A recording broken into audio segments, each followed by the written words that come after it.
ഇന്ന് ഉച്ചക്കത്തേക്കും കറിക്ക് നല്ല നങ്കായിരുന്നു ചേട്ടൻ കൊണ്ടുവന്നത്. ഞാൻ കുറേ നാളുകൊണ്ട് ചേട്ടനോട് പറയുന്നുണ്ടായിരുന്നു നങ്ക് കുറച്ച് കൊണ്ട് തരാൻ.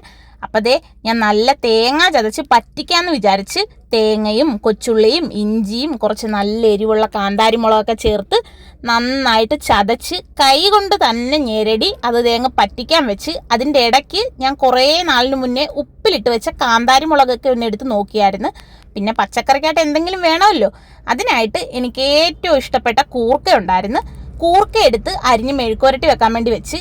പിന്നെ ദേ ഈ മീൻ കണ്ട് നിങ്ങൾ തെറ്റിദ്ധരിക്കണ്ട, ഇത് പച്ച മീനല്ല, നല്ല അടിപൊളി ഉണക്കമീനാണ്. നമ്മൾ കഴിഞ്ഞ ദിവസം ലുലുമാളിൽ പോയപ്പോൾ അവിടെ നിന്ന് മേടിച്ചായിരുന്നു. ഉണക്ക പരവയായിരുന്നു. അത് കുറച്ച് അരപ്പൊക്കെ പുരട്ടി വറുത്തെടുത്ത് അപ്പോഴേക്കും കൂർക്ക മെഴുക്കുവരട്ടിയും നങ്ക് വറ്റിച്ചതും ഒക്കെ റെഡിയായി. അപ്പം ഇന്നത്തെ ഉച്ചയൂണിന് മെഴുക്കുവരട്ടിയും ഉണക്കമീൻ വറുത്തതും നങ്ക് വറ്റിച്ചതും ഒക്കെ ആയിരുന്നു. എല്ലാം കൂട്ടി ഞങ്ങൾ ഉച്ചയ്ക്ക് ഊണ് കഴിച്ച്. അപ്പം ഇത്രയൊക്കെ ഉള്ളു. വീഡിയോ ഇഷ്ടപ്പെട്ടാൽ സബ്സ്ക്രൈബ് ചെയ്യണേ. ടാറ്റാ.